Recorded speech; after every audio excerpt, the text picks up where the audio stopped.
Mr. Gresh. What up, Gresh? How y'all doing, y'all? What's going on, man? Doing What's the good good. word? Y'all hear me all right? Oh Everything yeah, connect okay? you got a nice studio there. Yeah, this is a I built this God years ago for doing the national show that I used to do on CBS. And it kind of turned into now the temporary situation. So Nice. glad I built it out years ago. No, that's sick. I love it. Not bad. Elite Oh, setup. We really appreciate you joining us. Sure, man. Everyone else No, should be jumping on in the next minute or so. totally cool. When I saw Karen Guregian did you guys, I was like, okay, they're good. Karen's good people. Karen is. We like Karen. Karen's Yeah. Karen's an honorary sister. Oh, that's awesome. she She's she Self-proclaimed. yeah. there are there are very few people I think like across the Boston sports media that everybody respects, and she's one of those people. Yeah, Karen's great people, and She's like she's been fantastic. doing it for a long time, Oh real my long God. time. Yeah. A real long time. Yeah. Yeah, she's become a bit of like a legendary figure in some ways. No, Well, she's great. a true survivor because that the whole the whole newspaper business is kind of caved in, but she's still relevant while really just doing newspapers. Like she doesn't do TV or any of that other stuff. Oh, no, and now she's with Mass Live. So, hey, but she's got the story and she gets like direct from the players. The amount of times that she like just is able to get things that I feel like other people down there can't is pretty remarkable. So, Very true. You can tell the people who respect her. A lot of a lot of the older players kind of get on board in sort of understanding from the rest that yeah, she's okay. definitely. Were you Gabe guys Krause. talking? Were you guys talking about how Vrabel was giving her the business a little bit? Oh Oh yeah. yeah. Yeah, there's like that relationship goes way back. And Yeah, and Vrabel like she's Vrabel's kind of writer. Like I could understand why they would connect. yeah. Love it. She's yeah, she was like the third so first after Trevor, first person we had on. So she's actually coming back on with us like right before the draft. We're gonna preview the draft with her. Oh, that's awesome. Oh, she's great on that stuff. Yeah, and Listen, we don't know shit. you guys aren't draft nicks. I I listen, mean, we know it like the names, but I can't tell you who's coming out of Chattanooga State, like Cole Strange or whatever, you know, like listen, as long as Travis Hunter lands at number 4, yeah, I'll be thrilled. I just think that guy, oh my word. And if you think about it from like an NBA standpoint, like there are some guys that are just cool. And then I saw this picture. I think it was like Jamar Chase and Justin Jefferson, and they're holding their jerseys up, and I'm thinking like those guys have swag. There's no one on the Patriots that kind of has that sort of swagger. And Travis Hunter would walk on the field and have that right away. Like yeah. it would be something this team so sorely needs. You'd have some very good young marketable players on this squad for sure. No doubt. Uh, excellent. Well, we As got long as the fiance doesn't ruin it all for him. Well, there's always a Cavender Uh, curse out there somewhere. I mean, speaking of fiancés and women in coaches' lives, we're gonna have to dive into the man at the beach. Holy shit, was that Holy something? crap. That it's fantastic. And then, all right, Gresh. So once Big E jumps on, we'll get started. I think this is some great banter. We'll probably keep this in Oh yeah. to get started. But for this part, we want to ask you: is there anything that's off limits? Anything that you don't want to go any roads you don't want to go down this evening? Nah, I'm normally pretty good at kind of sidestepping stuff if I like want to or need to. Like, there's always the radio stuff, but I know how to talk my way around that, and I kind of don't give a shit. So, All right, excellent. Because it's good. I'll be straightforward.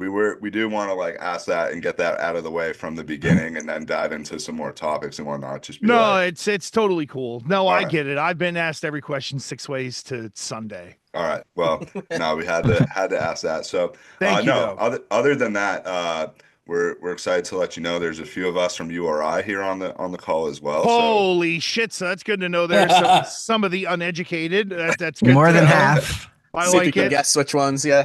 More than half of us. I graduated proudly with a 2.01 GPA overall. It didn't matter. I got my degree, and no one's ever said, "Hey, what was your GPA?" or something like that. So yeah, that stuff's all kind of horse shit to begin with.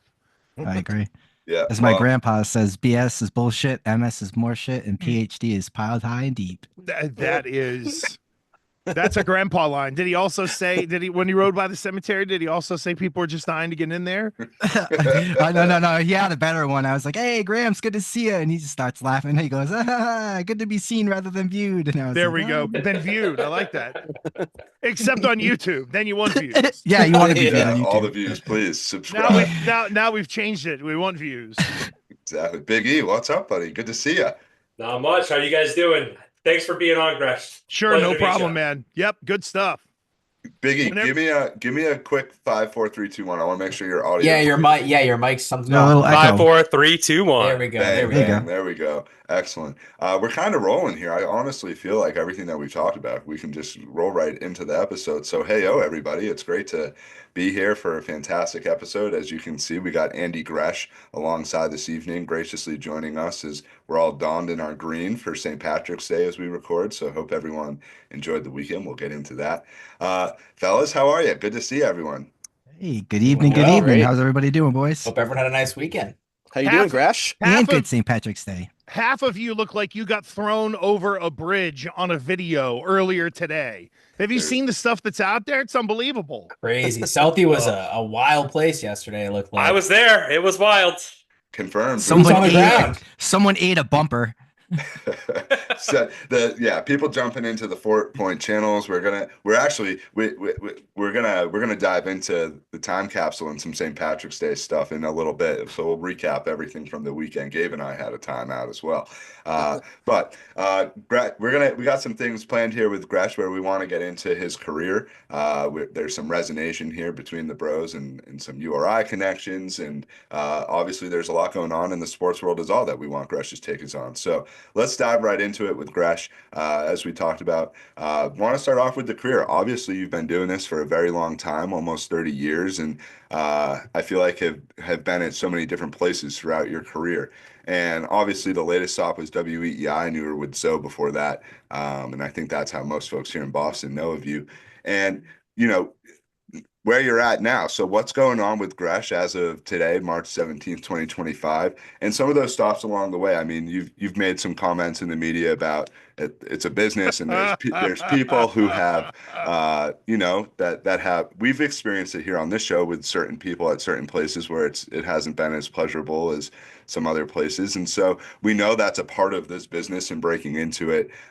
So your experience from doing this for so long, I think people are interested in, and certainly where you're at now, I know you got some good things cooking. Well, I'm actually doing stuff on 3 national networks now. So I'm working at Mad Dog Radio at Sirius XM, where I was in 09. I'm doing stuff at Infinity Sports Radio, which was CBS Sports Radio. The kind of license ran out on it, so that's how they rebranded it. And then I was really fortunate to kind of get back in at ESPN Radio. I hadn't done stuff there in, good Lord, probably 15 years. Like when I went to Sirius in 09, that was the last time I had really done anything with ESPN. And that's different because of their infrastructure. They're just so enormous, and the resources and the people and things like that. It's different than some of the other places. I'm right now in the old home studio. I got a halfway decent camera and learning to film stuff and things like that. But as you get older in this business, you also get a little more kind of choosy, and you also sort of figure out who you are and what you want. And there by the grace of God go I.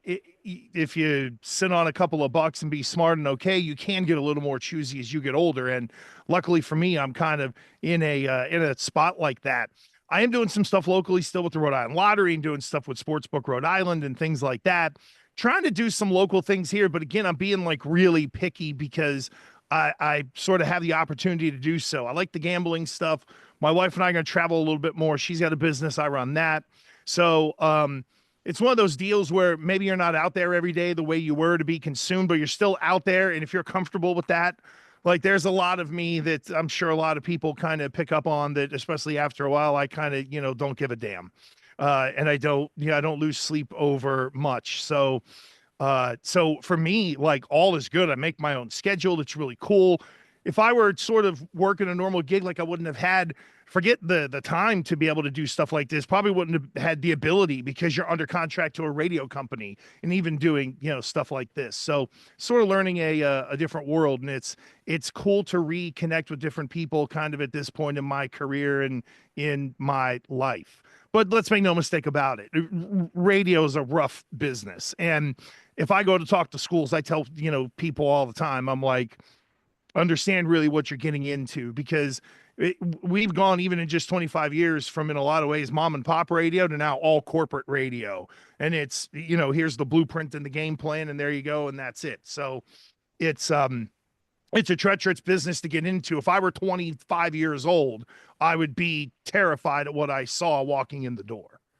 I mean, incredible recap in terms of everything there. And I think the radio side is incredibly interesting because in Boston, the most popular radio shows are the ones that are the sports stations by far and away. And you talked about how it's become corporate radio, but yet, I mean, you got to give credit to 98.5 and what they've developed into, going up against what was before them, the star of the show. So, gentlemen, we got a lot of other things that we can dive into, but any thoughts on what Gresh just had there? Would love to get any takes that anyone wants to rip off here. Yeah, I mean, the one thing that jumped out to me was I didn't know that you had hands in Sportsbook Rhode Island. Being a Rhode Islander, that's like the only app that I use. Is there anything else coming out on the table, or is it just Rhode Island sports, but for the foreseeable future? Well, whenever they did the deal, it was a little odd. And I know all of this stuff is kind of out there on public record, so it's not like I'm sort of breaking any secrets, right? But they had partnered with William Hill, even though they're partnered with Bally's in the state of Rhode Island. And at that time, you got to remember, it's pre-pandemic. So now we're just so, like, really, it was DraftKings and FanDuel at the time, if that, of the apps that really worked and that you could kind of have access to. So everybody was trying to catch up. And I think in doing so, they created a partnership that now that Bally's has kind of streamlined what they're doing, and their apps work well in other states. I don't know how they kind of opened that door without, I think, Bally's being involved, because they're almost like a rights holder in the state of Rhode Island with the casino relationship and all that stuff. So I think there could be. I don't know if competition is going to necessarily bring more money out of the state of Rhode Island. It's always something that I think everybody has talked about. But no, but right around the pandemic, I had got the head of the Rhode Island Lottery. I was working at WPRO, and Prov's got the head of the Rhode Island Lottery, everybody to come over for this giant video idea that I had. And then, of course, 3 months later, the world ceased to exist in a way because we all hit COVID and everything stopped down. So I've really been involved in that for a while. And the people at the lottery have been great to me over the years. Yeah. The guy, Jerry Aubin, who used to run the lottery, he was a guy who got me.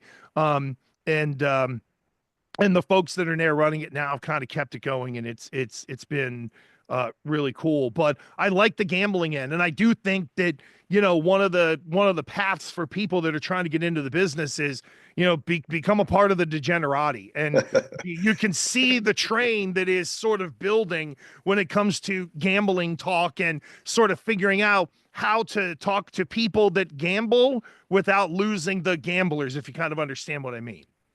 Undoubtedly. I mean, Completely. Gabe, go ahead. Gresh, did you study journalism or radio at URI? I know we had talked about that a little bit earlier. Yeah, dude, my grades sucked, but I got a bachelor's in journalism from URI, and I really I struggled with it in part because I sort of talked back to teachers, and They deserved it. Well, Yeah. there was If one your journalism professor at URI was the same as mine, you might have a very strong case for you. Well, this was 92, 3, 4, 5. So I don't know if they were still there that long, because I'm sure some of them could have been, but it was Professor Levin. Her husband had worked big at the Providence Journal, right? Y'all are, oh no, this is great, because one of the very first classes that I ever had with her, it was the question where they asked everybody, like journalism 101, I think it was, of the what do you want to do? And I said, well, I want to play football and I want to be like John Madden. And she said to me, well, you might have to think about another career. To which my then 17-year-old self, as a true freshman, said, well, you don't know who the F you're talking to. And I didn't clean it up. And she goes, you can get out of my class. So I got thrown out of my first class with her. We ended up becoming friends, and she kind of got me after a while. And it sort of opened her eyes to everything wasn't just print and books and newspapers and stuff like that. You know, the world was kind of changing in terms of the people that were making impressions, like Madden was at the time. And I actually did get into her with her one other time because we had to write a book, or excuse me, we had to write this paper, and basically I ended up doing it on all the ways I've cheated in college. And it was supposed to be published in like an education journal or something like that.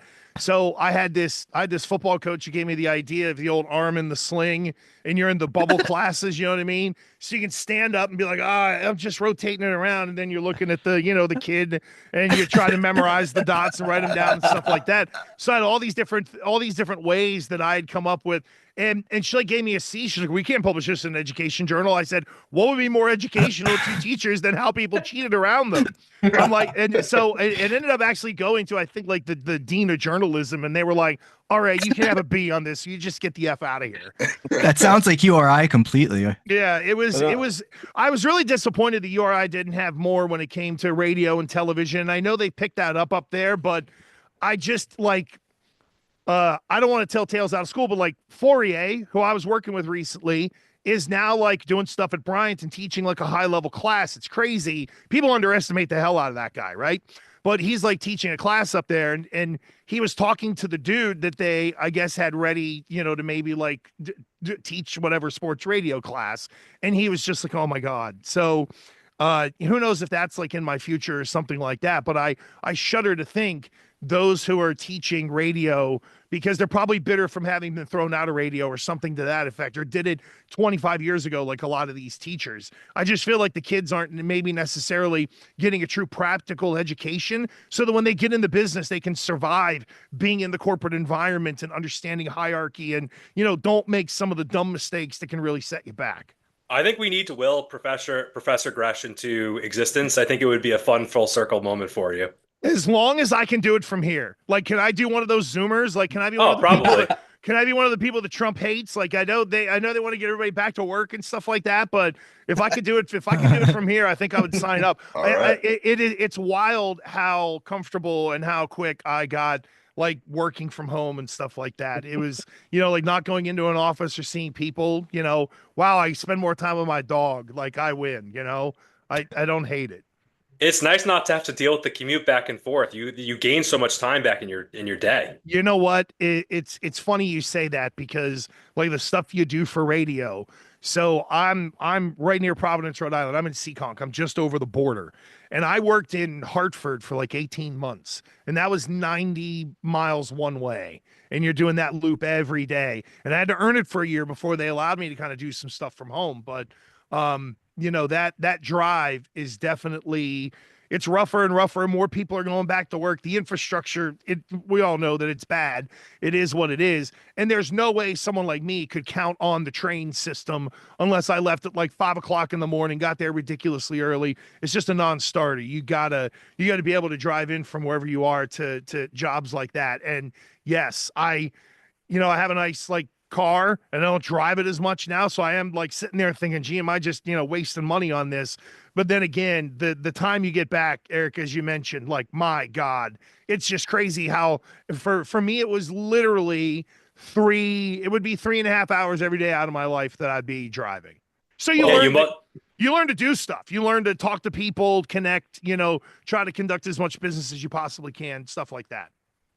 You've had like a super interesting career, and like I think one of the things that you didn't talk about that I actually want to hit on a little bit is your play-by-play experience. Selfishly, unlike these guys, I went to UMass, so I've listened to you call UMass games, and Would love to hear your thoughts on just A, the program, and B, just like your experience calling games and what's next for you on that side of things. Well, it's interesting you ask. I did reach out to the dude at ESPN who does put together the broadcasters for the MAC, because now UMass have been doing it themselves for years. So whomever was the director of broadcasting at the time, or the packager, I was always their guy. And thanks to them, I was doing CAA football for what was then like NBC Sports Mid Atlantic. I don't know what they call it now, but it's the Washington brother to NBC Sports Boston. And I was doing those games and flying down there. I mean, I was getting 8 games a year doing that, a couple of UMasses, and then the high schools. I had a pretty full slate for a long period of time. And then UMass started to, they moved out of the MAC. They started doing on their own. The CAA went away from doing television, and I was lucky to have those UMass games. I kind of don't know where I would fit in. I told the guy, I'm like, dude, I've been the UMass guy forever. Check my work. I work for you guys already. Da da da. If I just keep my 6 that I get the UMass home games, I'm thrilled at this point, because there isn't a ton of major college football around New England that isn't in some way gobbled up by some sort of network package with people that, they would rather fly someone in from Texas to do a Boston College game than tell me to drive 55 miles up the road. You know what I mean? It's just the way it is at that level. So I kind of don't know, but the UMass games have been really interesting because I've joked with Jay Burnham, who I do the games with.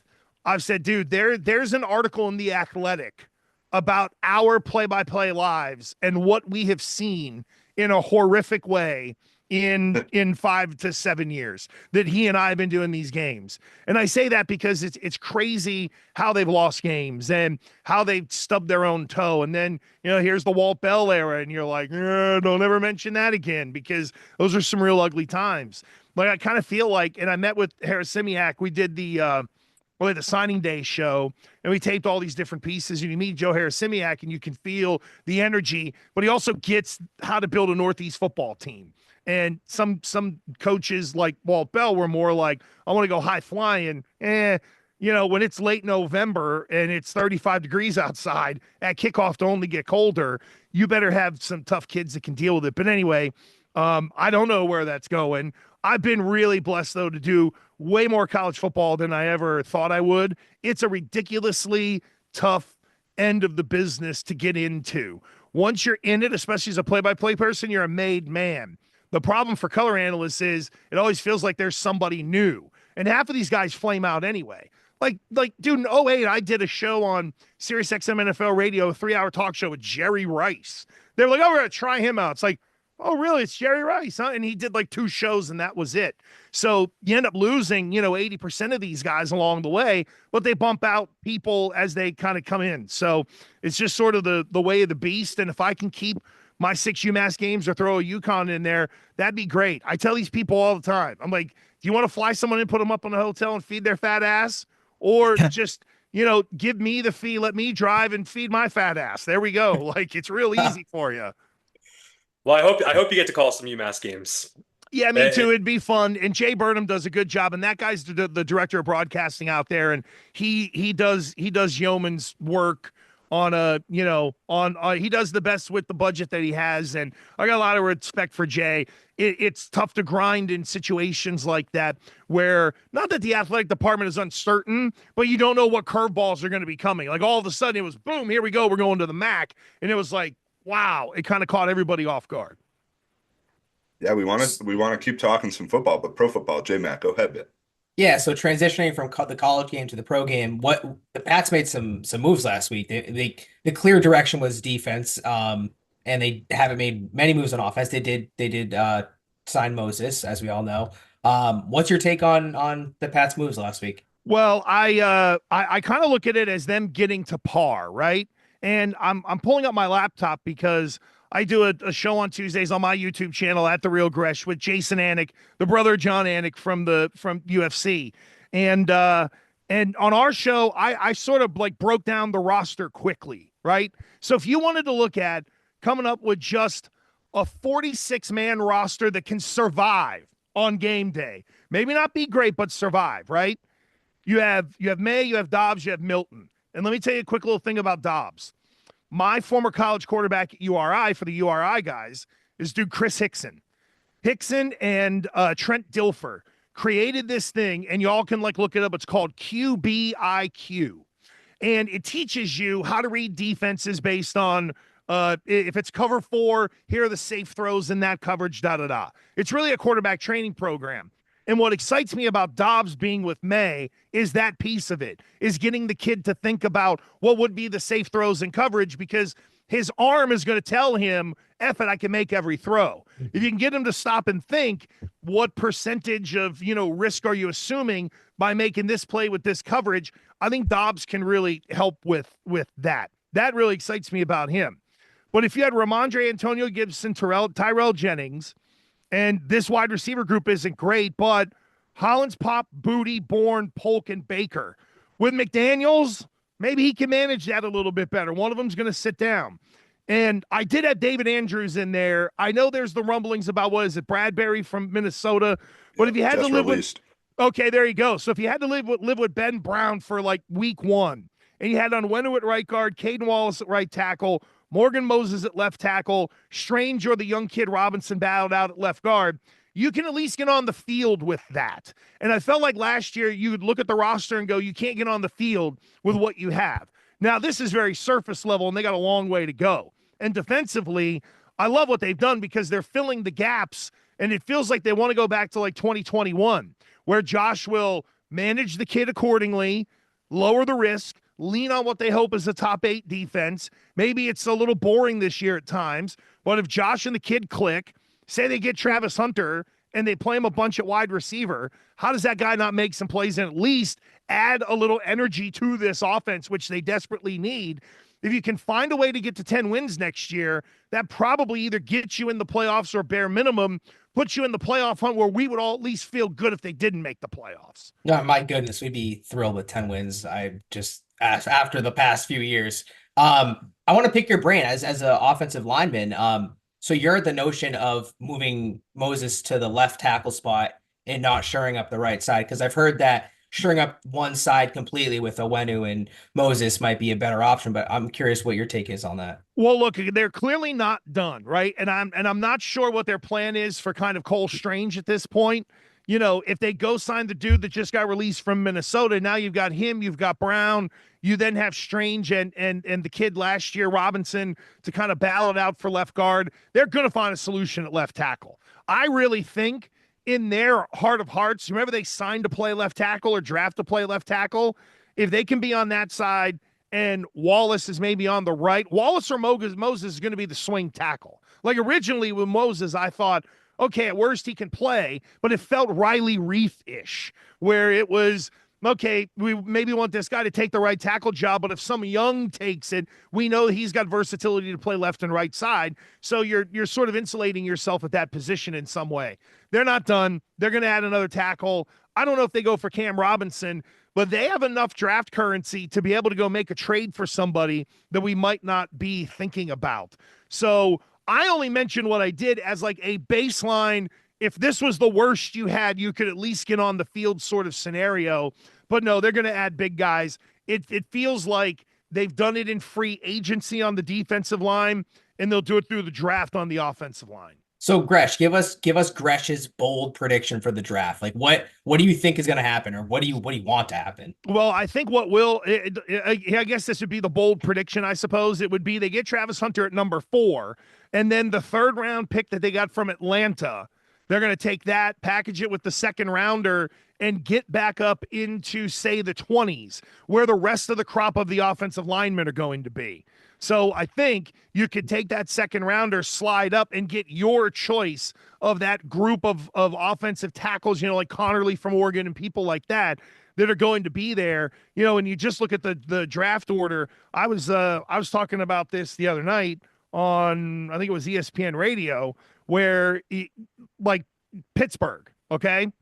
If Pittsburgh signs Aaron Rodgers, or if they want to do something or make a trade, they don't have a lot of middle round picks. So they're sitting there at 21. Does Minnesota want to trade out at 24? The Rams at 26. They've been losing players, and they do have a lot of picks, but there's a hole there for them in that 2nd round. So I'm wondering if there's a couple of trade possibilities to where it really wouldn't cost you very much to be able to slide back up there, get Travis Hunter, get a young offensive lineman. Then you're still in the top part of the third round to take a look at maybe running back, or trade that pick could be for a veteran wide receiver. Speaking of the wide receivers, is there any of those veteran wide receivers that you would want them to make a move on, given who's Oh, sort of left? no. And I threw this question out the other day on Sirius. If you had to give a 1-year, $10 million deal to among the veteran guys, Stephon Diggs. I mean, He's busted though. that They're all look, busted coming off though. the ACL. They're all busted. they're all, you're right. I mean, so then maybe do you look at attitude? Keenan Allen doesn't have anything for me. I thought because Vrabel was in Cleveland last year, that young kid Elijah Moore, the wide receiver that they had, who's and he's only like, I think 25, something like that. He's a young kid. I wondered if that was going to be someone that Vrabel was going to want. Like they went with Mac Hollins, but that screamed like Tyler Boyd or something like that. I don't know. I guess if I were to bring in one of them, then I'd probably go for the cheapest one, so low risk, and go for maybe like Tyler Lockett. Like they're not going to find their number one this year unless they get Travis Hunter, because then the question becomes, which side of the ball do you play the guy on? You're looking pretty good at starting corner right now. And if the rumblings are that the Patriots have him as the number one wide receiver and the number one corner, then why wouldn't you take the guy to develop as the number one wide receiver, knowing that if you threw him in there corner, he's not going to soil himself? Yeah. Gresh, Go ahead, Biggie. Sorry. I was gonna say, what are your thoughts on just like Polk and Baker? Obviously, the coaching was not good last year, and I think there's a huge disappointment with the way that they performed. But I almost kind of want to like give them a little bit of a pass to see what they can do this upcoming season, because I don't think they were put in a position to succeed. And so I just would love to get your thoughts on those two in particular. Yeah, I really like Polk because he will do the dirty work, and that to me shows that he's willing to grind to ultimately get to where he wants to be as a wide receiver. I thought Baker was kind of a goof from the very beginning. He was the pure project guy that you take. He's the dude that you look at in the gym and who's that guy? And you see the specimen, you see the flash plays every once in a while, but I don't think in between the ears there's a real NFL player there. Look, I was really critical of Mayo whenever Fourier and I were at camp in August before everything ended up going down. And I saw people kind of just like jogging around a little bit, and it was, dancing during stretching and stuff. And I get, you don't have to be tough and focused all the time, but when it came time to be focused, I thought there was a lack thereof down there. And it became about everything but football. And it really showed. So I'm with you in that I have higher hopes for Polk. With better coaching, they'll see what he does well right away, and then we'll tighten that up, and then let's get to the stuff we need you to get better at. I also think him and May together for a year gives them a little bit of a head start in terms of learning this offense. And look, Josh McDaniels didn't go anywhere last year. He was sitting at home in Foxborough, so he was able to really consume and watch a lot of what was going on. And if there's an offensive coordinator that I hope might be able to give Polk a jump start, it's Josh, because he knows how to do it. Definitely. Gabe, Sam, any Pat's thoughts from your side of things? Oh, I think I'm excited for the Pat season. It sounds like we're going to be buying Gresh a Travis Hunter jersey pretty soon. I hope If so. only.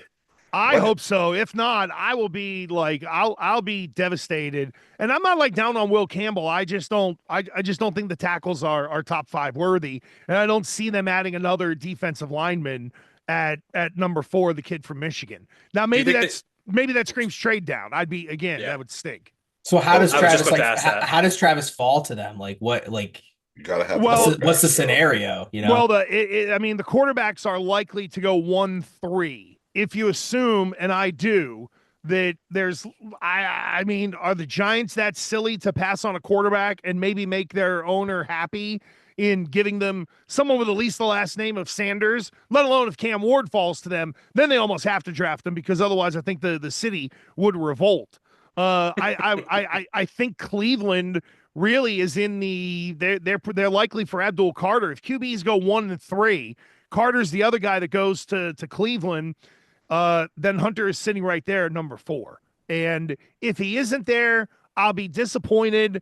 but I wouldn't necessarily expect him to trade down. That's where then they maybe take Mason Graham, the D tackle from Michigan, who would be a beast. There's no question. But boy, oh boy, I just think Travis Hunter is kind of once in a 20-year type guy. He's not an everyday prospect. No doubt. Thanks again, Gerard. Yeah. We could have had him at 1. Could have. You know what? We could have traded. You're so right. We could have traded down to 4, still got him, and given the league the finger by getting a second-round pick or something. You're exactly right. Could have pulled the Danny Ainge and drafted Jason Tatum. That Same is- exact scenario. That is the ballsiest move I've ever seen. That is so gangster that you have such big balls that you move from not 1 to 2 because the team at 2 has told you who they want to take at number 1 to go from 1 to 3 and leave it open that something screwy could happen. But Magic Johnson was such a dope and telling everyone they're taking Lonzo Ball. It's unbelievable. He got the best player in the draft by far that year, and he got him at 3, not 2. I mean, it's just that's when Vince McMahon used to talk about giant grapefruits, that was Danny Ainge in that moment. Those were watermelons at that point. I mean, oh my God, they're dragging on the ground. They're like the URI Ram. If you've ever seen that thing on the sideline, yeah, we've seen the Rhodey Ram once or twice. You need the wheelbarrow to bring them around. I mean, seriously. Hope nobody left anything sharp on the field. No, thank you. Well, we another team that's going to be taking the field pretty soon up at Fenway Park is the Sox, and we want to talk a little baseball here. Is obviously I feel like baseball for the first time in Boston has really picked up and has become a sport that everyone's back on sort of the same page about, excited for what's to come this season. Sam Kraz is our resident baseball expert here, so I'm going to hand the bat and ball over to him to hit a home run here with the Sox. Kraz, it's all yours, buddy. Yeah. No. So, what are your takeaways on the Red Sox finally having an offseason and where they're at now versus where they were, say, 3 or 4 seasens ago, 2022? Well, they fooled all of us into believing that they care again. They've made enough moves to be able to get people to have an appropriate level of enthusiasm that makes them comfortable so that they get off to a hot start. People buy tickets for down the road, and then whatever's going to happen is going to happen. And ultimately, as long as the 2.5 million people go through the turnstiles and they can sell sponsorships on NESN and all that kind of stuff, I think they're very comfortable with their business model. They look, I mean, you can't argue against Crochet. The guy looks like a hoss, and he's starting opening day. That's to be expected. Getting Bregman was a big deal now, but the way they've set it up is, does this guy stay here for a year and be like, nah, I'm going to get out of here? Does he want to get out? And now is this where the Red Sox sort of have to play because it's what they're most comfortable with? Meaning, instead of signing somebody to a 4 or 5 year deal with guarantees in it, it's literally going year to year, and you're overpaying to do so. As long as they're okay with that, I'm okay with that, because at least it gets me the player for a year. But it also doesn't instill in me the long-term confidence of, yeah, I'm going to go buy a jersey. I'm really going to invest in this team. And Devers not wanting to of course, No. what's he going to say? He's going to, I know I don't want to DH. Of course he's going to say that. So that didn't surprise me at all. I think Cora's got the ability to fix that. I do wonder about the bullpen. I think this is probably an 88 or an 89 win team, and that puts you right in the discussion to where you can, go get a lefty out of the bullpen at the deadline, and people will say, yay, you tried.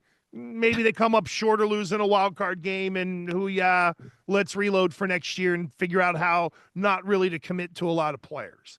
I just wish I felt like there was a true long-term plan, not the whole year to year. We love the young guys. They're not ready yet. Casas is a goof, that kind of thing. And that's the thing that bothers me is those 3 guys, at least from my perspective, watching, the spring training games, it looks like to me Roman Anthony's ready to go. I mean, the guy was out in 1 to 2 weeks with an illness, lost 15 pounds, comes back and hits a friggin' dinger, like 114 miles an hour. I mean, that's like clearly insane. We all know he's going to go down for a month because of the whole arbitration thing, and just to be able to keep him for an extra year, it's just like that, like what you said, the business model. That's what, as fans, drives us fucking crazy, is because it's like, invest in these fucking guys. If they're ready to come up right now, play them right now. Like, there's no point for him to be hitting 480, 485 down in AAA. Like, what the fuck is that? Get him in left field and let him play off the monster and start learning that bad boy. It's control. It's all about the control. Well, yeah, when but they don't come up to the big league, until when is it? Like June? Like they get an extra year out of them. Yeah, So, yeah. they're cheap.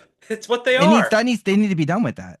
They Well, never will, but well, no, and look, I love that. That's good. I like that. Sam Krasner, let them be done with that. let them be done with it. Put it on the headline. That's great. No, but I think that's what they've learned is that that personally, I think there is the whole. Well, we've won 4 championships. How come they don't love us?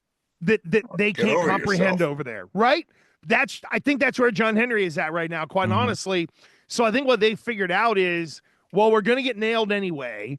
So let's just do it our way and let these young guys grow. And if it doesn't go great, we can pivot. Let's remember the NL Cy Young winner got traded away around this time last year for a guy who ended up didn't do nothing last season. And, how much has Grissom's name really come up in camp with Bregman coming aboard? You kind of forget about it, right? So, and I can hear the grumbling. You want to drop more F-bombs. I can see it in the face, but I don't want to sound so cynical because I can recognize that if a couple things go right, they can be a 90-win team. And you know what? Like, I'll say this, and I've said it before, like Alex Cora, when you get so close to some of these people or covering them or listen, I've said stuff about a lot of people, and of course you catch hell for it, right? I root for few. I root for Alex. I really do believe that at his core, he's a good baseball guy. He understands the business of the game. I think he's only going to be a manager for so long before he gets an opportunity to be the guy to put on 30 pounds and sit there with the T-shirt or the shirt that's too tight. And they say, there's the general manager who built this team to 95 wins. He's really smart. He's really good with people. A lot of baseball people are kind of dinkish because the media is around them every day and they almost want to be like this. Hey, I don't want to deal with you. Alex is the other way. Like once you connect with him, like to me, he's just a good dude. And that's a guy that I root for. And if it does get rocky, he's got the ability to deal with, I think, pretty much any situation because of his demeanor. And like, if there's one thing I could say to people who never met that guy is that he's good people. He's like somebody you can really root for and like be proud of that he's working for a team you root for. No, I think that's a great point on Cora and something that you've seen. Obviously, he's on WEEI as the manager of the team. You're doing those interviews with Joe and now Will, and now you're doing the pre and post with the entire media asking you the questions. So like you're talking 3, 4, 5 times a day to different people doing the same sort of thing. But then even to take it a step further, you've seen some of the work that he's done with some of the podcasts in the area. Certainly you see him with Section 10 and those guys and what they've done over there. And community wise, he's able to do a lot. I think when you look at a coach, Alex Cora is somebody, as you just said, you get behind and that you want to be the kind of coach that you have that resonates with your city. If you look at it right now, well, 3 out of 4 coaches probably do that pretty well. We'll talk about one of those other teams that doesn't really seem to have any sort of identity in just a minute. But any final Sox thoughts, fellas, as we head straight down the pipe to opening day, coming soon, only like a week and a half away, to be quite honest. So it'll be here before we know it. How many of you guys are already sick of Tristan Casas? Oh, we've been been sick of 5 him since last year. That dude talks a lot. Him and his perianal tanning and all that. Yeah, he's Could do without him. Could do without him. Yeah, ship him out west, get Logan Gilbert, and let's sign Vlad Jr. long term. Oh my God! How about Vlad Jr.? I'll take $500 million and a restaurant in the North End, please. That wagon, yeah, right. The wagon. We know Belichick and a would love that wagon. and a permanent seat at the Garden. The Tasty Burger right there would be doing some good business. He'd be like, he'd want to own it. Forget that. Oh my God! I might as well if you're gonna Drinkwater spot might be up in jeopardy on that one. Oh man. Well, Gabe, why don't we talk about that other team in town that isn't doing too hot, doesn't seem to be going anywhere. Take it away on the lowly bees. Yep, that would be the Bruins. They're awesome. They it's been 10 days since the trade deadline. They came off the trade deadline with 2 great wins. You have Zadorov fighting Sam Bennett and coming back against the Florida Panthers, which feels like decades ago now. But they've kind of gone right back to their normal losing ways, which was, I think, expected, especially with all the talent that they lost. Gresh, what is your end of season outlook? They are still kind of vying for a wild card spot. I don't think obviously that they're gonna be getting there this year. What do you want to see from the Bruins to end the season, and like what are your hopes kind of moving forward with this team as well? I mean, honestly, I don't want them to win very much because there really is nothing to win for. I want better picks, number one, because clearly they need it. And I think this was the harsh reality we were kind of afraid to embrace. We knew for years now that they've been like buying on the credit card, if you know what I mean. Yeah. They've been giving away picks. They've been leveraging at the deadline. They tried to put the band back together again, had an unbelievable regular season, then it just blew up on them in the playoffs. Had that season ended differently, I think this ending wouldn't sting so bad. But that was one of the years where it felt like, okay, if there's going to be an ending where Marchand's going to get traded, where this team is going to start to kind of fall apart or need to be rebuilt, at least give me the magical moment, and we didn't get that. So this was coming. Now, maybe Marchand being traded over what was, I don't know, $1 million or something like that per year. Still, it's a lot of money. That's still bitter. I think it was much more bitter than maybe we expected. And when I look back on it, it was, man, when they try to put if they'd done it and won that championship when they were so great in the regular season, then this wouldn't feel so bad. Now it feels like you leveraged your future. You now have to tear it down to build it back up, and you failed doing it along the way. It's just a kick in the balls from both sides. So Gresh, it sounds like you don't love that Marchand move that they made. How would you grade Sweeney overall in that trade deadline that he had? I mean, Sweeney's going to get a bad grade because he traded away a lot of people's favorite player. He was average at best. His back was also up against the wall. People knew that he and Marchand were trying to figure out how to do the extension. And then if the guy went up for market, it was really going to be more about, does someone else in the league want Marchand that I can leverage off them? Because it's not like you could say, hey, this kid's, signed and he's got 2 more years left. You had an expiring contract, and I think, especially in the NHL, you got to tread lightly, and the Bruins have been burned on that, giving up picks and going to get guys on the last years of their deal. So I think Sweeney did about the best that maybe he could do. The issue was some of the signings and the moves along the way. You lose your top defenseman, then you have other people go down. You're inconsistent offensively. You had a coaching change. It just felt like they were never really comfortable from the jump this year. So I chalk it up to now. It is time to rebuild, but you have pieces. You have top defensemen. You did get some young talent. You're okay goaltender. Hopefully there is a path for this to just be more of a little bit of a speed bump on the way to sort of building the Bruins of the future. Hopefully, we'll see. And some positive news coming out of Providence last night. One of the pieces that the Bruins got back for Carlo, Fraser Minton, had a natural hat trick last night. He's played in 3 games. He has 4 points. He's a +3 on the ice. So it's looking like they may have scored on a really good prospect, and hopefully that kind of jumpstarts the rebuild or the retool, whatever you want to call it, a little bit faster. And I there is a part of me that does wonder, Gabe, is could Marchand come back?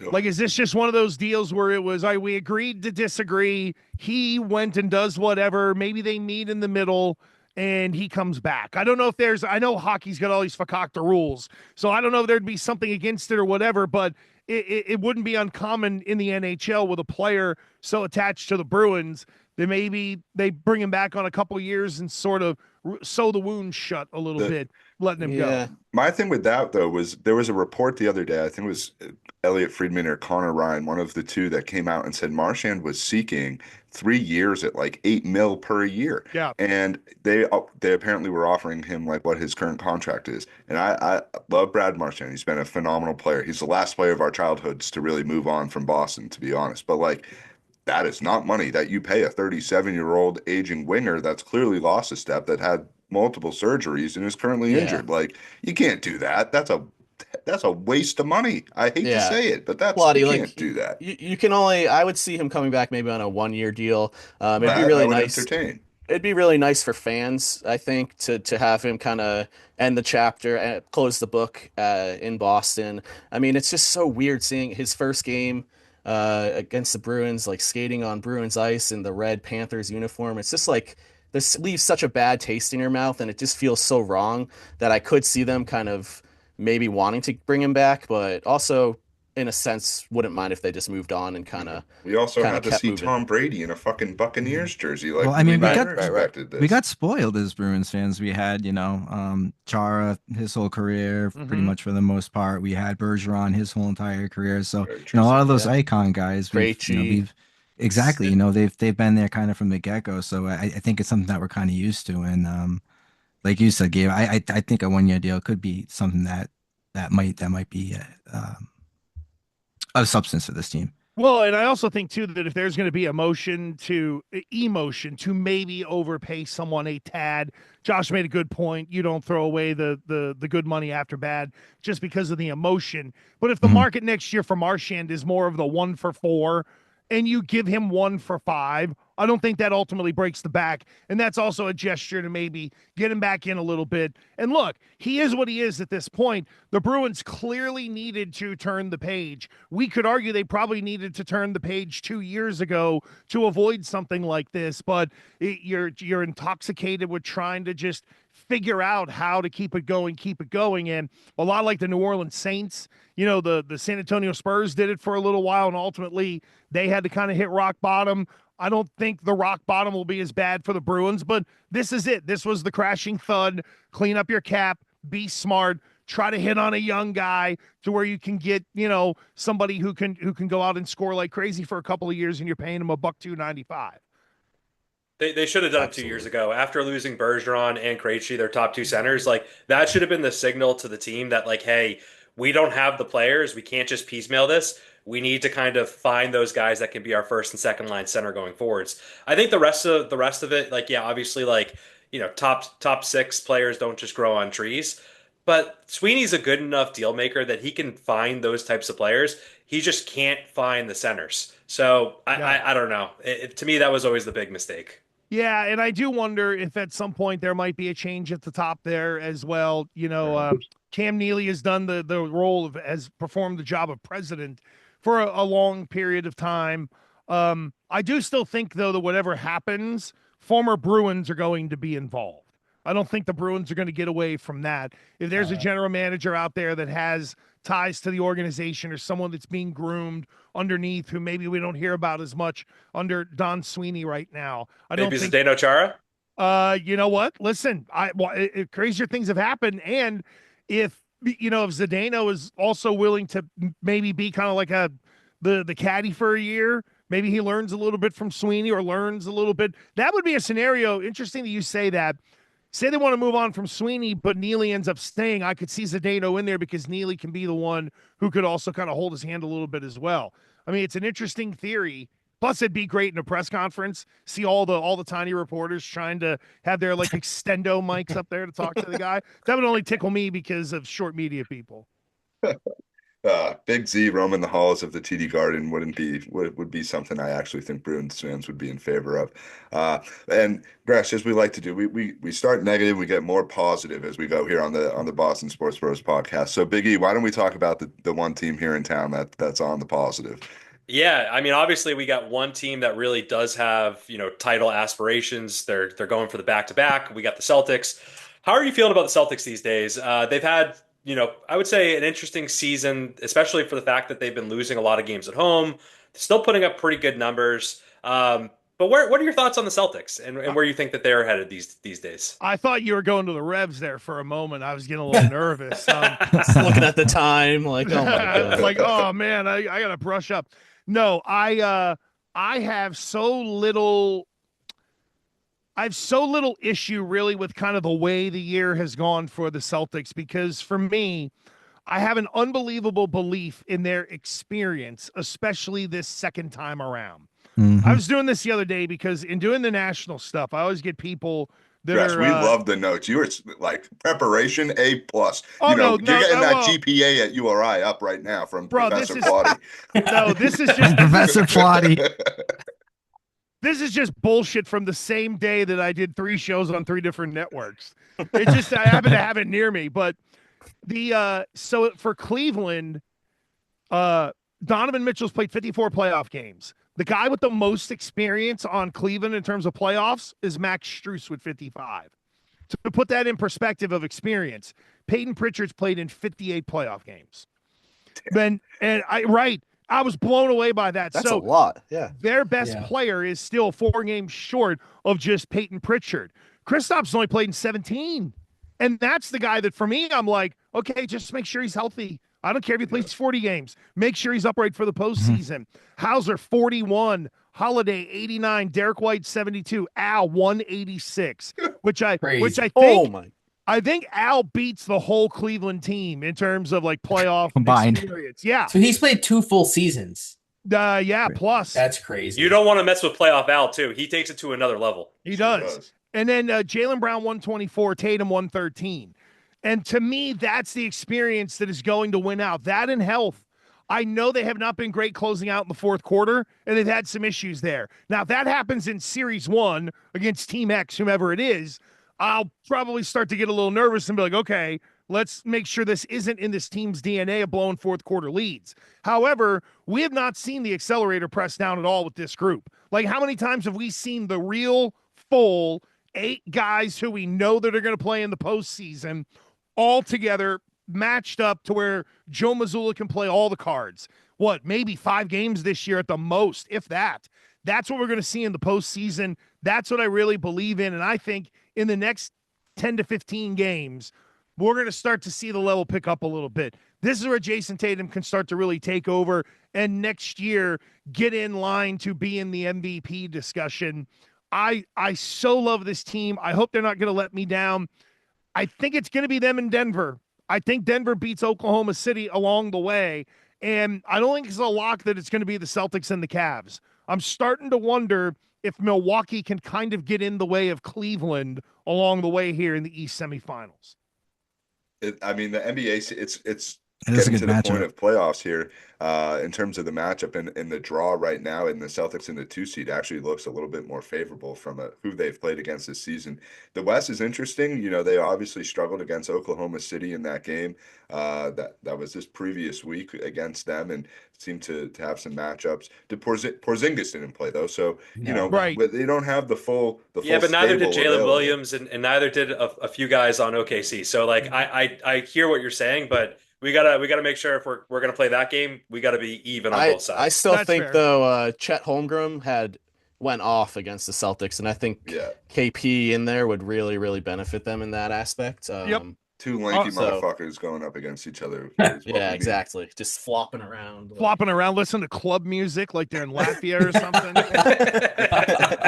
Oh yeah. Hey, what's his name? Clem, who we had on. Clem from Barcelona. I don't know if you know who he is, Gresh, but he went over to where did Porzingis grow up? Was Latvia. it Lithuania? Yeah. Latvia. Okay. Latvia. Yeah. He went over there, did a whole documentary on that. If you haven't seen Clem do that, you got to do that. I gotta check it out. Yeah, Tingus Pingus from Latvia. That's how I always remember it. That's right. Tingus Pingus, baby. Yeah, because I love UFC, and when you start to get into all of these fighters from Russia and like the Chechenians. Well, yeah, there's like Uzbekistan, Afghanistan, Uzbekistan. I mean, all that stuff. Dagestan, like the Dagestanis, they're the ones that are normally sambo fighters. So like if they get you on the ground, they'll literally just bend your big toe and stick it right in your ass. Like Khabib Nurmagomedov, like that's those guys. It's really tough to kind of keep them all apart. I mean, I didn't know we were going to be going there tonight, but I love it. We're going all UFC is a blast. We went to how about this? I went to bare knuckle fighting down in Mohegan when they had it like late January, early February. And I was like, my kid and I are both into fighting and the whole MMA deal. So I was like, all right, Christmas present. We sprung for ringside seats. I'm so glad we did. It was a show and a half. First of all, the people sitting around ringside, absolutely fantastic people watching, and the whole bare knuckle fighting. Like, they had 2 dudes who had fought in UFC, right? Parker Porter, who is as wide as he is tall, and the dude from, I think, like Fall River, Jorgen De Castro, right?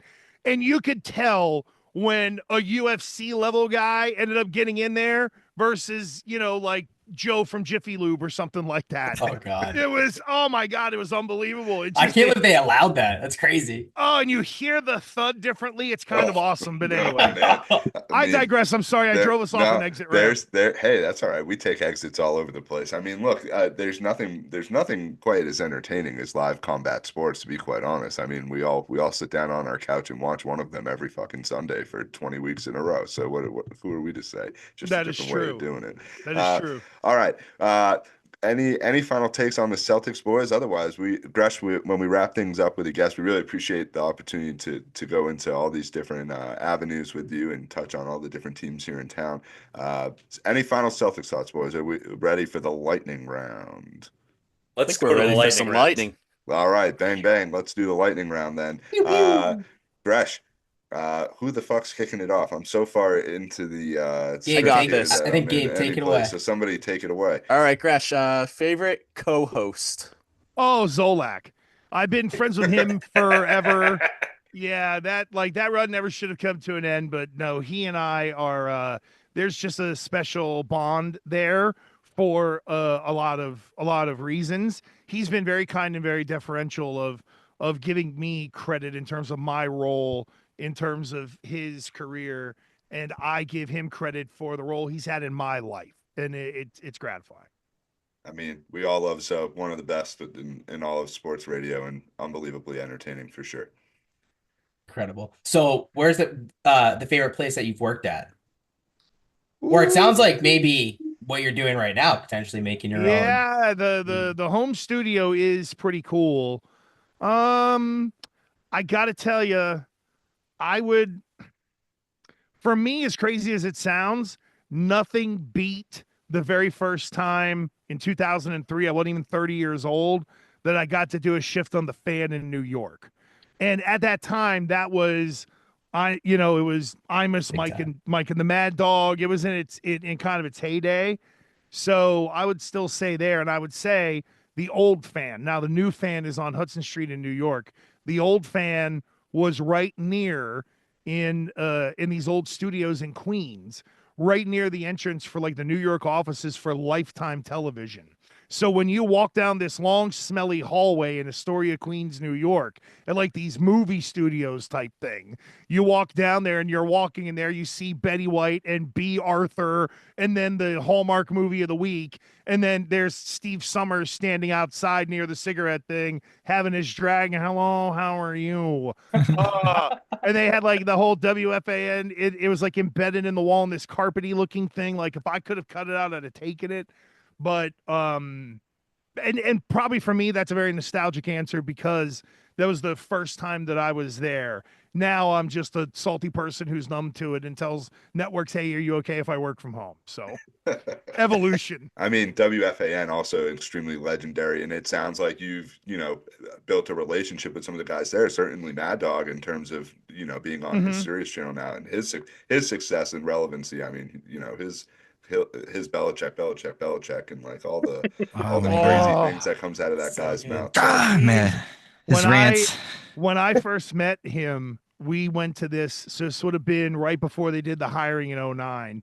And he had known me, and I had known a bunch of CBS people and da. So anyway, Dog, come on, we're gonna go to lunch. That's good. So we go down from like the 36th floor, and you're on. So the Sirius studios are 49th and Avenue of the Americas, and Chris wanted to go to like 52nd and 6th or something like that. So this guy walks like he's got a motor in his ass.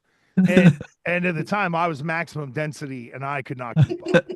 So here I am with this speed walking, fast talking maniac that I'm about to sit down with and try to interview with and not gas myself out while we go to a Chinese place, right? So I finally catch up to him. He's at this, come on, we got a table here. And he goes up to the thing, and you hear the guy go, Russo for two. And they sit us down, and he looked up and says, can I have some dim sum? I almost died when I heard Mad Dog say dim sum. And then I had this like chat with Dog, and then the next thing you know, I get the call like 2 days later. He likes you, you're in. And actually, I kind of put the bad mouth on this guy, Hacksaw Hamilton, who was in there doing auditions as well, and he was complaining that there like wasn't phone calls or whatever. That was that whole guy's gimmick, right? So he's standing here, Doggy's there, and I'm here, and Hacksaw was complaining about no phone calls or whatever. And I can't remember exactly what I said, but I said something that was very wise asses and probably shouldn't have said. And I kind of snapped at him, and he said something to me, and Doggy just goes, I like it. Get after it a little bit. And I'm just like, oh my God. He was the best guy. I love him. He's been really, really kind to me, but he was a terrible boss because he didn't want to be one. He would tell everybody in the early days of Mad Dog, I just want to show up, I do my show. I'm like, go home. And that's it. Take a dummy. He was in meetings and like that just, that wasn't Doggy, but yeah, a lot of those. I actually interned at Fan in '96, so that was really the origin of my kind of connections to a lot of those people that have still been in the business who sort of helped me today. And Imus called me a fat fuck. I Oh my God. I don't tell that story very much, but when you were an intern at Fan, you could pick these different shifts. So I would do Monday like 2 to 7, and then I'd stay at my best friend Nelson's house who I played football with. And then I would go in the next day from Tuesday from like 9 to 2, and then drive home, go to work, stuff like that. And they had these thing called carts. They look like the old 8-tracks. No one knows what the hell they are now. But it's where you put the audio cuts on. So they have a giant wall. Like here, it'd be like, and you'd put the carts in there so they could grab them and pull them out, play them or whatever, right? And I was in the way, and Imus walked out of the studio. He's trying to get by. And all of a sudden, all I hear is this grumble. And he's like, get out of the way, fat fucker. And that's all I hear in my ear. And I'm like, oh, and I tell my mother, and she's like, oh my God, that's horrible. I'm like, no, Ma, it isn't. Like, Oh man, you don't get it. That's not a run to HR moment. No. Legendary moments at WFN. I'm sure there's a ton of more behind the scenes. Kraz, why don't we hit the next Yeah, lightning so round? I need to know. So working with Mad Dog, I mean, I know him personally from, all of his baseball stuff, and then, obviously you and your URI days of the football. What's your favorite sport to cover? Oh, it's football. If I could have the perfect job, man, calling college football games, it isn't lucrative for many, but if it's a part of doing something bigger like that, but football is just, it's the lifeblood for me. It's kind of Mhm. where it's at. It's where it's always been. It's easy for me to do at this point, having like followed it for such a long period of time. And in reality, if you kind of look at modern sports radio, it's going the way of talking about the NFL and the NBA, and then the big story that is out there. Well, I mean, the NFL finds a way to be in people's mouths 11 of 12 months out of the year, and they're working on that to make it more. So it's, for me, I'm kind of lucky that kind of matches up. No doubt. Big E, take the next. Yeah, I'm gonna hit you with a real hard one here, Gresh. Yeah. What is your favorite restaurant or recommendation for someone to go to? It would have been Casarino's in Providence, but they sold. Casarinos, what a good call. Well, my that looked like a freaking mountain man, but my hairdresser, her brother used to own and run it and then sold it. And then, yeah, so I would then say Casarino's on Federal Hill, right in De Pasquale Square. It'd be tough to find a better chicken parm in my opinion, but everything there is really good. A lot of Federal Hill is kind of can't miss. Oh yeah. And there used to Venda. be a burger place called Lux, and that went under. Unfortunately, downtown Providence has taken a hit because of the mall is turning into who knows what the hell is gonna go on there or go in there. So I know there's some people that are kind of freaked out and maybe investing in downtown. But Well, yeah, I would say Casarino's pretty good. being a Rhode Islander, the right people aren't up on Federal Hill anymore. So No, yeah, I know what you mean. Yeah, Knuckles and they're all at Bally's now. yeah, the Knuckles and Nunzio have gone into hiding now that there's legal sports betting. I will say this though, so when I moved from Yinzerville, I moved to Westerly. So I was there for a couple of years, and if it's still up and running, Vacaturas in Westerly is really, really good too. Nice All people right. too. You ever find yourself Love it. down there, Watch Hill, people going to see what's her name? Taylor Swift. She's got Oh the big yeah, compound yeah, and down there. the ride the carousel down there. If you know your Watch Hill. Beautiful spot. If you know South County, Rhode Island, you know it's good living down there. Yeah, We certainly sneaky. sneaky. Narragansett, Charlestown, that whole area. Moonstone Beach. Love it. Love it all. Gresh, can't thank you enough for jumping on with us tonight. It's been an awesome, awesome adventure to go down all these different roads with you, taking exits left and right. We want to end with this. Where can people find you in terms of social media?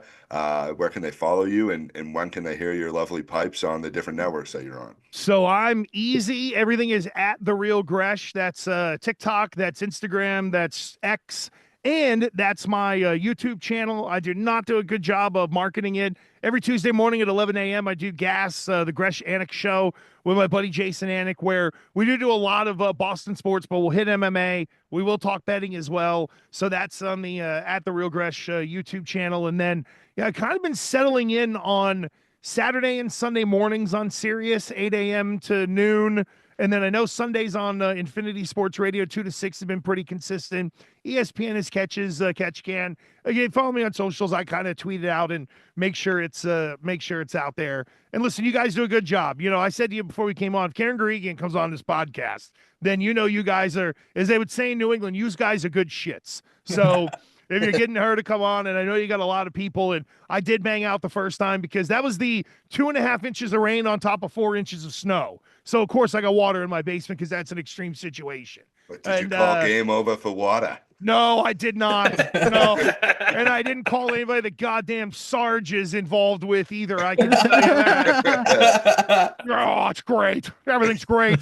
I took a great dump. It's great.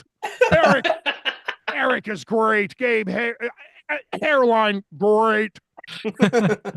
There's nothing funnier than Sarge's soccer promo where he's tossing the soccer ball around.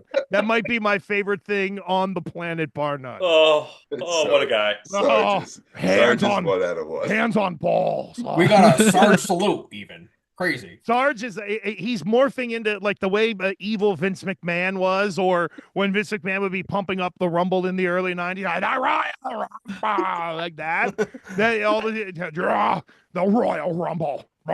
It's coming. I know exactly. He's got. I like Sarge. I hope he isn't too mad at me. If so, I'm sorry. No, so I think Sarge has a good sense of humor. He's fantastic. Gresh, thank you so much for coming on. This episode will be out Wednesday. We'll talk with you over social media, tag you in a bunch of videos that'll come out throughout the week. Certainly some great clips that we can get from our conversation tonight. Hope you have a great week. Enjoy all of March Madness coming up and all the games and playoffs on the horizon. And we'll definitely do this again down the line. Appreciate your time. Word, good stuff, guys. Thanks a bunch. I appreciate it. Thank you. All right. Thanks. Hey, have a good night, Appreciate Gresh. it. Thanks for coming on. All right, Andy Gresh. That was What a guy. We didn't Wow. think. I'll be quite honest. All timer. All Yeah. timer. Yeah. We had we talk about taking exits left and right. The Pivots. producing going on behind Cool. the scenes during the bobbing and weaving. I mean, we pretty much did around town with Andy. Really appreciate him. Great insight and stories. So we'll open up the table real quick for any game notes if anybody wants to touch on anything. Otherwise, we can dive right into the March Madness preview. Let folks know what we got going on this week. I think let's dive in. I think we covered pretty much Let's do everything. it. I completely agree. So really excited. Obviously, the bracket's out there. Each of us will be filling one out. We'll have to put that up on the socials so everybody knows who's got what in terms of our bracket. My bracket will be busted in the first round easily. Hopefully not. I mean, we got a big night on Friday going on. Yeah. Here Why are you going to be so pessimistic? Because the college, this is the craziest tournament left. You know, like you think you know until you don't. You know, we'll Don't- see what. don't- Does Robert Morris take down Alabama? I Pretty don't much. think so. We'll see. But that is Lipscomb looks pretty good. I'm not gonna lie. that is the best part of it Drake. in terms of anything that can happen. Yeah, Drake's cakes, baby. Hopefully, go all the Drake way. is my Cinderella team this year. I think they're going to go pretty far. Well, the bros will be together on Friday night to watch the evening slate of games. We're gonna do something where we'll probably go live on our social media on Instagram at some point. So check us out there. We got some exciting things in store for that. We'll let you know our picks as well. I will say, yeah, ride some of our picks because a couple years ago we were pretty hot when we were all together during March Madness. So Yeah, you guys remember Fairleigh Dickinson? We were on that train well before it left the station. Oh yeah. Yep. Choo-choo. Let's talk a little It bit was so just in terms of close, 13 and a previews. half. Anything that sticks out from the bracket? Anything, Gabe? I know you got some great notes in here in terms of our slate on Friday night. If you want to break that down, Yeah. but the floor is open just in terms of the tournament in general. Who do you think's going to win and get to the Final Four? All of that's on the table. Let's do a little tourney preview here.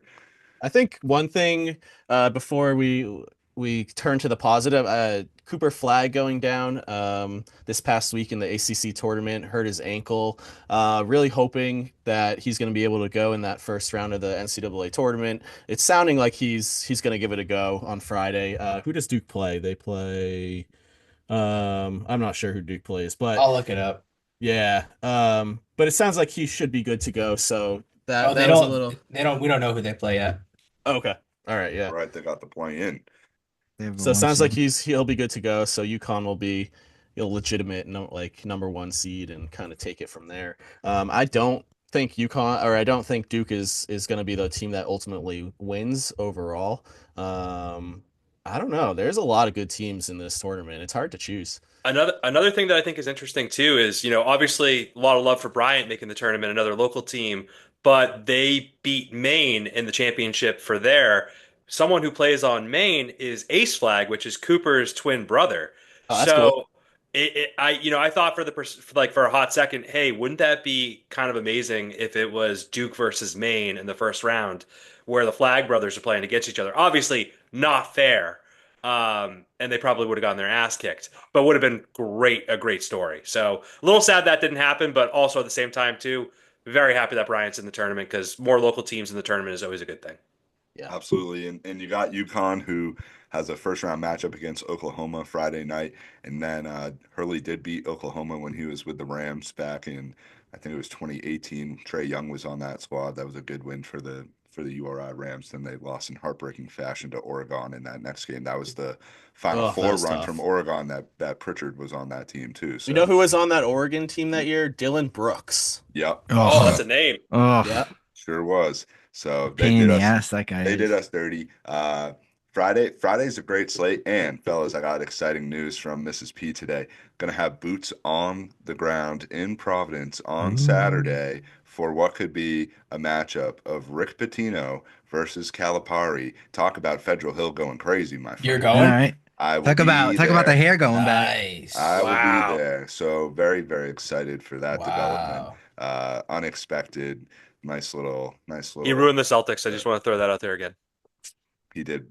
Nobody is walking through that door though. Rick Not Pitino. Mikhail, not He looks Bed, like Al. not He looks like Al Parrish. Pacino. He really does. That's pretty. Fantastic college coach. Just glad he never went back to the pros. Did you hear what he said after they won the Big East tournament the other day? He was like, "Yeah, I'm gonna drink a quart of Jameson to myself." That's oh my god. That Oh guy's a my. fucking nutbag, So, dude. I mean, yeah, but it's going to be awesome. Providence will be a great place for games this week and great things going on. There's truly nothing better than just plopping your ass on the couch, especially Thursday, Friday, and your head is like a fucking going all over the place looking at all the different screens that you got going. So it's going to be exciting. Catch us on the socials this week. And as we said, we'll put our brackets out there. Everyone get a peek of those. And as J Matt said, follow the bets because there will be money on the line. So very, very excited for March Madness. Anybody want to chime in? Anybody got a prediction on the winner, the Final Four? And nobody wants to put their nuts on the line like that guy Gresh said did?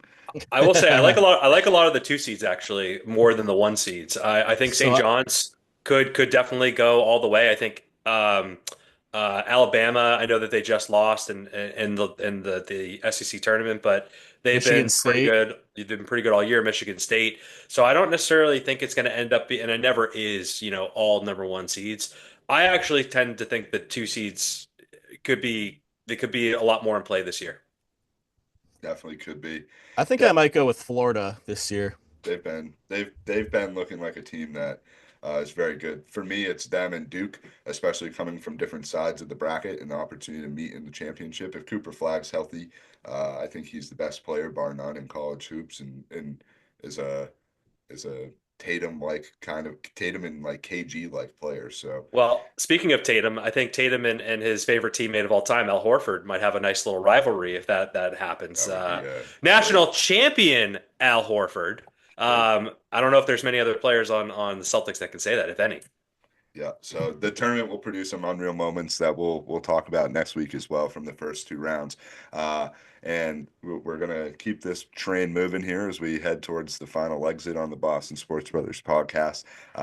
we'll do the time capsule with oh yeah, yeah, oh Big E. So we'll combine it all together. The baton from last week is now yours. Wow, the baton is mine. Crazy.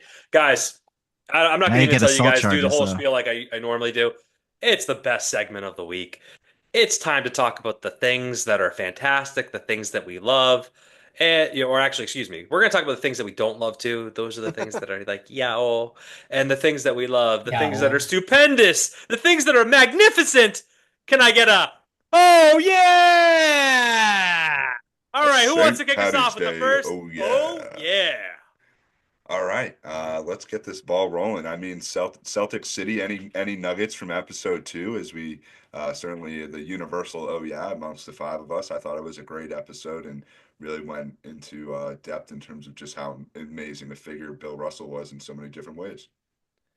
Yeah, I liked the part where they were saying that, or how the Celtics had won 11 champions in 13 seasons and 8 straight. And one of the guys they were interviewing said, that's today's gold standard for a dynasty, and like, that happened back in the 50s and 60s. For that to still be the gold standard is just shows you how incredible of a feat it really was back in the day. Anyone I else? would Did also anyone get love to to go ahead, say Biggie? Sorry. I would also love to say too that like there's always this talk about like, oh, back in the 60s when the Celtics won, they weren't playing against anyone. That is not true. Plumbers They were and they Lies. were playing no. plumbers and They were electricians. playing Fuck you, against Jerry JJ West. They Redick. were playing against Will Chamberlain. Mhm. They're playing against these guys that are all NBA guys. And like I Moses just The wanted Malone. logo.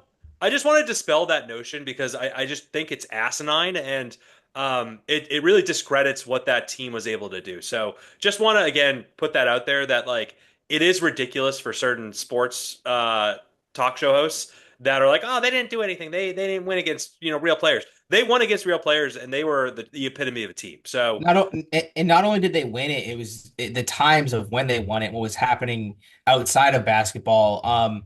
If you haven't seen this documentary, there's just so much history that's involved, whether it's Boston history, nationwide, down south in the southern part of the country. It really was eye-opening. And for them to just kind of be able to push aside what was going on and be able to still play a game night in and night out really goes to show the type of people that they were, and then also the person that Bill Russell was to have the activism that he did with MLK and all the names and just the fact that he felt the need to do that, especially for Boston too. He made such a big difference in Roxbury and Dorchester and communities that that we know of. And it's just incredible that he was such a prominent figure. And it really it's tough because there are a lot of racial justice issues that are still prominent to this day, not to the likes of what was going on in the 60s, but um it's sad because there's still stuff that hasn't changed in terms of racial equity. So he was a really prominent figure. If you haven't seen this, I highly recommend it, just even for the history aspect. And just the last thing, just to add on top of what you were saying, Josh, like, yeah, there's all that stuff in Boston, which we cannot deny, and it is a part of the city's history. But I think you also got to talk about the Celtics, and the Celtics were and have been a very progressive, franchise. They kind of were the antithesis of what Boston was at that time.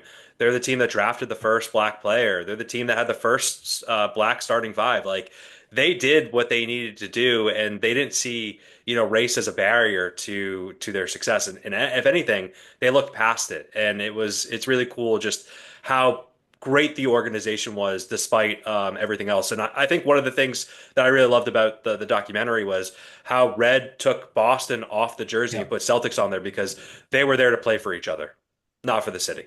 Yeah. Yeah, it's two things that stick out. I think the activism and the ability to be in the community and the interlaying that they did from a filmography standpoint between Jaylen Brown and Bill Russell. And Jaylen Brown, as Kraz mentioned previously on episodes, has taken an unbelievable role and I think is taken the torch from Bill Russell in that regard. And some of the things that he's doing is really incredible to see. And I think the Celtics are like this like great unifier in the city of people, as we talked about last week, people from all different backgrounds, really latching on to the Celtics as a common denominator here in Boston. So we love the Celtics. Hopefully a long playoff run to come. We'll transition into the oh yeah from the weekend, sort of the time capsule as well, which is St. Patrick's Day, as we're all wearing our green here. I would be talking with the Celtics, the amount of green jerseys that were on throughout all How many celebrations in Tatum the jerseys are Northeast, around? both, Celtics green and white jerseys. So fellas, St. Patrick's Day, did anybody participate? And it sounds like Big E was in the chaos of Boston in the Southie parade. Yeah, we got a great friend that lives on East Broadway, so we were hanging out on their roof deck. I got there a little bit as the parade was kind of ending. Just had to take care of a couple things yesterday, but still had a great time. Even not drinking and participating, but still had a good time just being around in the atmosphere. Always good to be festive. Gabe and I found ourselves in the Fenway neighborhood on Saturday night, not expecting to have a St. Patrick's Day experience, but we sure did. We met a friend at the bar. Ooh. Yeah, that was it was an interesting night. I mean, it was a great night. We started at Eastern Standard and got a nice dinner, and then walked over to the Cask and Flagon. As the Cask and Flagon story goes, as the lore is, there's that one guy who just sits in the corner of the bar who just continuously taps you and tries to talk to you through the whole night, and is just hammered and smells like shit, and it's just like. It was quite the experience, but we did run into some other people who were just hammered off their ass and just have no idea what these people are talking about, what the hell they want, like. But it was fun. It was fun. People We watching for the A yeah, plus, A it was plus great, people great watching. for people watching. It's I guess what I'm trying to say. And well, a few drinks were consumed, and it was a lively scene down there. The cops confiscating all the Borgs, which I didn't even know about until 2 What days ago. I Red feel really line. old not Uh, knowing what a Borg was until it's today. essentially jungle Like, juice in a Pedialyte, gallon man. jug. Is they're taking It's vodka Pedialyte. and whatnot. So but am I officially an old head? Because I had no like Borg. You're an 100 old. No It clue. stands. I forgot. It stands. It's an blackout acronym. rage gallon. Thank you. Yeah, it's like Borg. Pedialyte. It's like Pedialyte and Jungle Juice, It's crazy. so you Uh, can keep going. keep it going, which It's is what fucking we're gonna do. stupid. All right, we got a Keep this long train going. I'm so All happy right, that yeah, we those got are we there got we now. got we we got got a so long many list. OES So and here's yos. what I'm gonna do. I'm gonna rifle through these. If you have a comment, you just jump in as I rifle through them. All right. So you stop at any point in Lightning time. round. All right. Steph Curry hits 4,000 3-pointers. Oh yeah. Oh Nasty. yeah. Oh yeah. The Wait, hilarious. wait. Go ahead. That is an impressive number, but I think with how the style of play in the NBA is going now, I think that's going to be shattered in like I I don't know agree. how long, but I think that record's going to be shattered. Yeah, what's his face in Minnesota's gonna take that. Yeah, I yeah. can't even think of his name. My God. Anthony Edwards? Anthony Edwards. Yeah. Pritchard he could hits- have 4,000 by the end of his career. Who the hell knows? We'll see. Oh yeah, for him having the most career threes off the bench in the season. Saw that the Oh other yeah. night. Oh yeah. Funny. Oh yeah, with LeBron and Stephen A. That whole This one I'll situation take. is comedic. I have to say I don't agree with Stephen A. Smith on a lot of things, but this one I agree with Stephen A. Smith 100% on. And I don't know if you guys saw this. It was on World Star. It was probably on a bunch of other outlets as well. But LeBron approached Stephen A. Smith at one of the games and was like, "Get my son's name out of your fucking mouth." And it's like, dude, your son plays for a professional basketball team. He's a sports analyst. He can say whatever the fuck he wants about your son. You need to get over it. So, I mean, I don't know if any of you guys Who saw that named or your heard. kid LeBron Yeah, James Jr.? I mean, go ahead. go Gabe. ahead. I mean, my thought is like LeBron, you put Bronny in this situation. Like you gotta be okay with what's gonna be said if you put your son in that situation. Exactly. He's a professional athlete. Your Yeah. job as dad is, On no the longer to Lakers. protect Over. him. Yeah, I mean, I also like respect LeBron in the sense that like I don't know, I guess he approached it as a father figure more than like the NBA LeBron. Can't you do Um, that behind the scenes? So That's like, what I how was do just gonna Yeah. say is like Stephen A wasn't mad about him approaching him like as a father, but it was more so that it was so in front of everybody. The Theatrical. way that it- he did it. Yeah, it was in front of like, some really, I think there were like Hall of Famers on the court and just like it was kind of inappropriately done, but I kind of see where LeBron was coming from too in a sense. I don't know. you can I'm see with you what? No, guys. he has a valid point, but there's a way to be able to have that conversation that doesn't turn it into the situation that it's become, Right. where everybody's talking about it. So that was a calculated move by LeBron, who has also, as we know, this thing where he needs to have attention on him at all times. So that's LeBron for you. And oh yeah, that somebody that's This closer was to great. LeBron than George the fucking Messiah is to him is one Brian Scalabrine. What a fucking oh yeah that was, and what a great social media video to come out over the weekend. I think we all saw this, so let's chime in. What a bitch George the Messiah Oh is. yeah, Like he Hands got all over ass Scal. he got his ass kicked and he's like, "Oh, that's a foul." He threw a boom in my face. Like, dude, Yeah, that's because his elbows are up near your head. it's street ball. You challenged any NBA player to come on out or former NBA player to come on out. He came out and absolutely dominated you. What a fucking loser. Take the L. I'm he closer did. than LeBron than you are And to this is me. like not like prime Scal. Like prime like Oh, Scal was he is fat. not in shape at all anymore, and he still He took was him out of the fat. hole. No offense, Scal. As our We buddy love Andy you. Gresh said, might be maximum density at this point. That was what a run. But Scal still owned him. Hey, let's be fair to Scal. Scal's on the road a lot with the team. He's probably not, Eating at eating as Casarinos healthy as once he or used twice to, a but it's week. okay. So Hey, we we still love love Scal. The Scal. fact he Oh, definitely hell went yeah. out there, he still Oh, balls, still has it. So I ride or die for Scal. yeah. Love Same Scal. here, baby. The Couple- White Mamba. So some Ohs here real quick. Tiger Woods down with an Achilles injury, not going to be in the Masters. You always Sad. want to see the Sunday Red. Sad to see that. He's probably done. Mo Vaughn admits to taking HGH back in his career. They all did. I think everybody was. It was so in his knee. It was it in is his what it is. knee. You- He you- says in his knee. Yeah. But he was a big fucking dude, so I don't know. To URI and UMass, who just cannot do anything when it comes to any sort of conference tournament. I mean, what a pathetic performance across the board. Just extremely sickening. Fire Archie Miller, please. Tom Ryan, please come with boatloads of cash to buy him out of his contract. It would be much appreciated. So if you can afford the arena, you can afford to do that. Okay, next. To the Tampa Bay Rays, who will have no arena for themselves this year and will not be building a new Just one. relocate. Go to a place that Nashville. that wants a market. Yeah. Like Nashville at this point. on Nashville, the river 100% would be Tennessee. an Nashville would be sick. unbelievable place. Actually, they're building a new stadium. Nissan Stadium isn't there, so tear that thing down Baseball- or convert it into baseball. That baseball would life be down there, fucking man. Amazing. Relocate. I got another spot that could be good too. Austin, Texas. It's a pretty big Yeah? city. They don't have any major teams.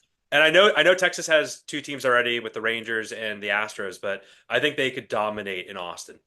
What about one of the Carolinas? Like they got nothing down there. It's a big That's true, too. baseball. Big Yeah, It is baseball. a big Give it baseball community. give it somewhere else in the South that's going to be more passionate Yeah. than Tampa. Agreed. The last we have is after that OKC loss, Converse and SGA went rogue in Boston, just flashing his logo like the Batman symbol up on the Pru Go and the ahead. Garden and a bunch of other places. Disrespectful. Hey, when you're a bad man, you can do what you want. You know. All right, poke Hey, the bear, man. hey, remember, Aaron consumers, Judge is a bad man. consumers Look in what happened Boston after can he act with poked their the wallet, bear. though. Puma and New Balance. I'd rather ride with those guys than Converse right now. Fuck Converse. Yeah, fuck you, Converse. Oh, we're gonna put up our fucking players logo in the town that we have our business in. Well, guess what? We ain't gonna buy your fucking shoes right now because Fuck you, we Converse. have Yeah, a few fuck other Converse. things here that we'd These rather You guys say. are wild. Jalen Brown, 741. Get with it. Jordan, Air Jordan. Or what's his name? Tatum, Air Jordan. My bad. Anyone rock MBs? Anyone rock New Balances in the league? Yeah, Gotta yeah. be, New right? Balances are nice. Hell Yeah, yeah. New Balances are mint. Everyone's gonna pay The dudes. local shoe company, another one. We'll shout Yeah, out the that's good right. ones. Okay, that concludes. Oh yeah, and yeah. Oh, great segment as we rifled through here. And the Pike is the Pike, fellas. We got college hoops all week going on. The Celtics and the Bruins continue on with their season. Baseball coming up around the corner. Apparently, the first game is in Japan, like a week from tomorrow or a week from Wednesday, with the Cubs and the Dodgers. So fucking crazy that's already. It's starting to here. feel a little like, Yeah, we got a little we're spring. getting It a little hasn't been- warm. Not too warm, but it's the things are coming back to life a little It feels bit. like spring. It's starting to feel like spring. Starting. Spring fever, baby. Yeah, we've definitely turned a corner here. So check your local apps for all the games. We're not going to run through the full schedule tonight. We also want to give a big thank you to Gresh once again for coming on. Really spectacular time with him. I think we're just going to let that full episode play from the very beginning, from the point we started, fellas, with all six of us, and just let it be. It's a golden. Let it ride. So great to see all your beautiful faces. Looking forward to seeing you all in person in the flesh Friday night. Going to be a good one. And any parting words, gentlemen? Otherwise, we'll Tail our call it. bets. Tail our bets. Yes, indeed. Uh, All Thank you to right. Gresh. Check out the 'cause socials. That, We'll that put guy's them a up real on the one. socials. Oh Gresh my is the God. real one. What a great dude. Near, far, wherever you are, this is the maximum density of the Boston Sports Brothers podcast. Signing off. We'll see you next week. Later. And if Tove.